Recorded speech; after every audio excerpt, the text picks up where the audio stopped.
சொல்லுங்க. 1 month complete ஆயிடுச்சுங்க. Okay 1 month complete ஆயிடுச்சு. நான் ரிசல்ட் எல்லாம் உங்களுக்கு வாட்ஸ்அப்ல அனுப்பிச்சிருக்கேன். அப்படிங்களா? இல்ல டோட்டலா எவ்வளவு கேஜஸ் வெயிட் லாஸ் பண்ணிருக்கீங்க?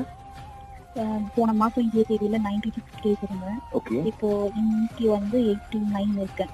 ஓகே 89 இருக்கீங்க. So 7 cages. Okay okay super super. Okay பாத்துக்கலாம். நான் சொல்றேன். வயிறு சைஸ் வந்து பெல்லி சைஸ் வயிறு தொப்பை சைஸ் வந்து 52 இருந்தது போன மாசம் இதே தேதியில. இன்னைக்கு வந்து 47 இருக்கு. 47. ஓகே 5 கேஜஸ் 5 இன்ச்சஸ் வந்து 5 இன்ச் லாஸ் ஆயிருக்கு. பின்னாடி பேக்குமே கூட வந்து நல்ல டிஃபரன்ஸ் தெரியுது. ஆனா முன்னாடி வந்து தெரியும் நான் வந்து டேப் வச்சு அப்ப அளக்கல நான். ஆனா எனக்கு நல்லா தெரியுது. முன்னாடி இருந்தது இல்ல நீங்க போற Dressesல உங்களுக்கு டிஃபரன்ஸ் தெரியுது.